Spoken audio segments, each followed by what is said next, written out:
Joining us for a conversation is Sean Kunkun of Dolly Varden Silver, which continues to advance one of the largest, high-grade, undeveloped precious metal assets in BC's Golden Triangle. Mr. Kunkun, welcome to the show.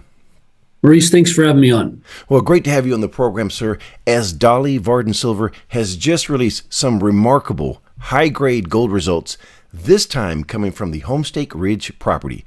Mr. Kunkun, we can't wait for you to share the details with us. But before we begin, for first-time listeners, please introduce us to Dolly Varden Silver.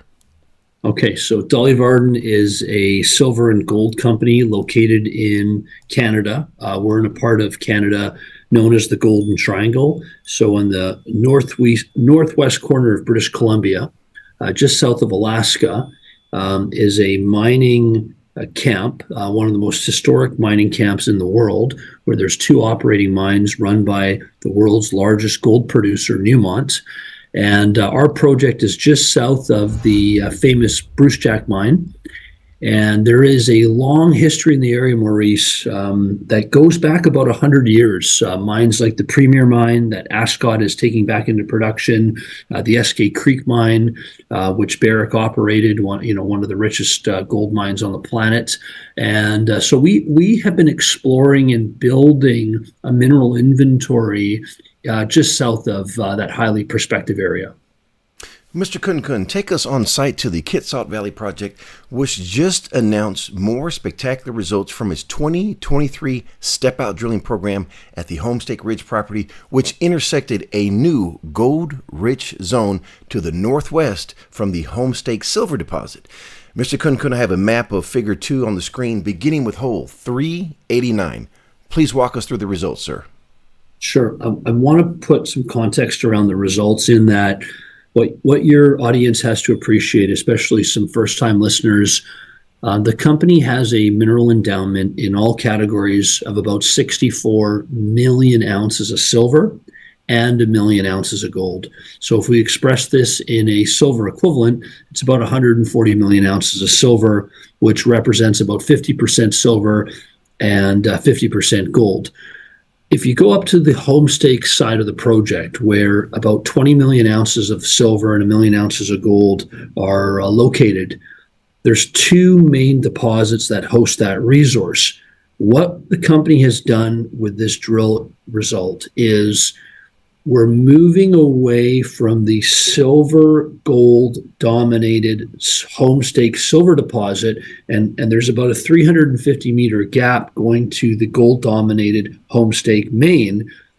On a 50 meter step out, we just hit the best gold intercept the property's ever seen, which was 12.5 meters of about 80 grams per ton of gold, which is an exceptional intercept. But what makes it very significant is you've got a silver and gold deposit where we just put out results that were almost 94 meters of 357 grams per ton silver equivalent. So, you've got about 12 ounces of silver EQ per ton over almost 100 meters. Now, about 75 meters away, you've got this 12.5 meters of 80 grams of gold. And so we're moving away from the silver gold dominated zone to now a gold zone. And if you look at the core, Maurice, the depositional setting and style and the quartz carbonate stockwork veining is reminiscent of Newmont's Brucejack mine. So what's exciting to me is not only is this a step out, not only is this the best gold intercept the project's ever seen, we're into a setting that looks like Brucejack. I'm speechless here, because you look at all the work that's been done there previously with Fury, and now the highest grade, 2.5 ounces of gold. That's ridiculous. I asked you prior to the show, does your team have the cheat code to basically the Golden Triangle? Because every time you release a press release, it is high grade, never disappointing. if you look at how we started the year, and we've been building on years of success. Like, I didn't think we could outdo the work we did in 2022. Some of the highlight drill holes in 2022 were 15 meters of 1,500 grams of silver right at surface, 46 grams of gold over 25 meters.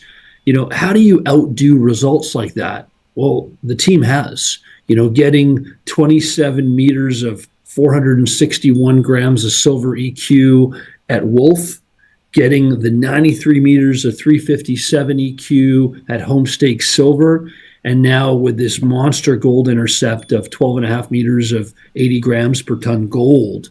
They're outshining, and it's building, and the results are getting better and better and better. And what's interesting about this new gold zone, and there's some incredible visuals in the press release.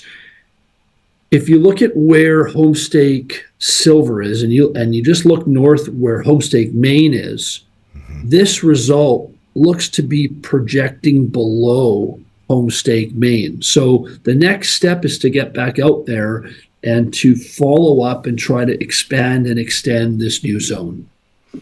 Oh, we're looking forward to that. And speaking of that next step, so I wanted to find out first, are all of the results in from the 2023 drill program? They are. All right. I don't know if your team has had an opportunity to really digest everything, but what are the next steps here?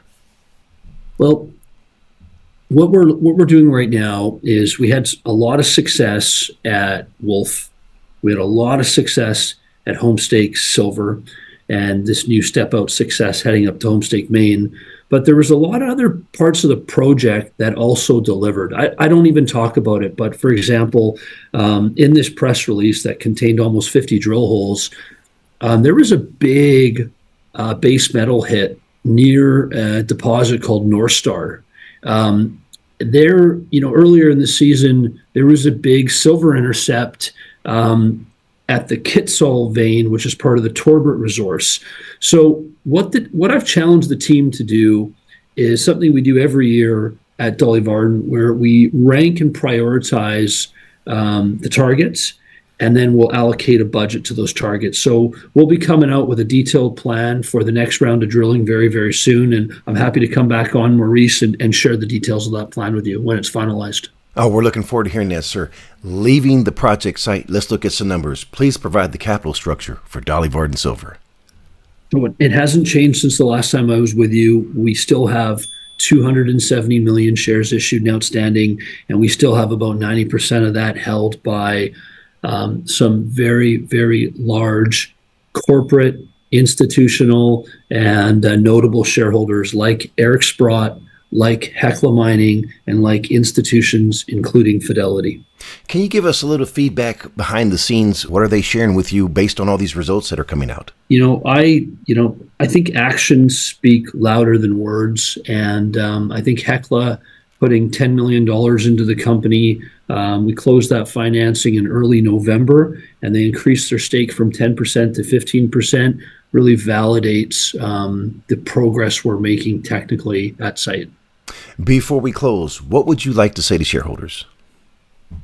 Just thank you. We're in an environment right now where I watch the market, I watch the Newmonts and the Barricks of the world, and every mining company, up until about Tuesday, with the latest economic data sending the gold price down a little bit, the trend has been lower to start the year, and Dolly Varden's share price has gone sideways. And I think we are drastically undervalued. I think there's incredible prospectivity here. I think this is a company that will be revalued up in multiples potentially going forward. But I just have to say that it's our loyal shareholders that are sticking with us, that are adding to their positions.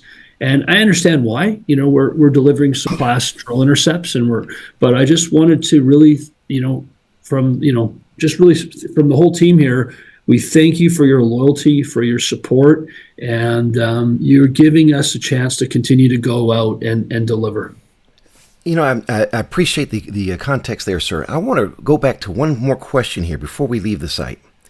What are the chances in the updated MRE?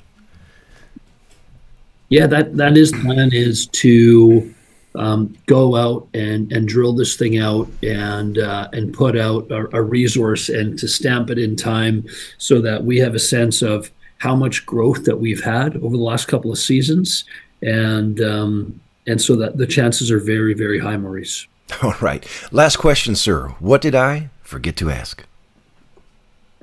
I think you got it all, Maurice. You know, one thing we could touch on is Dolly Varden was sold out of one of the silver ETFs, which I think further highlights an opportunity to investors. There was a day there a few weeks back where we traded some pretty heavy volume, heightened volume. You know, millions and millions and millions of shares were just sold indiscriminately, and so I think there is an opportunity to, the companies that are in the indexes and the ETFs trade at a premium to those that aren't.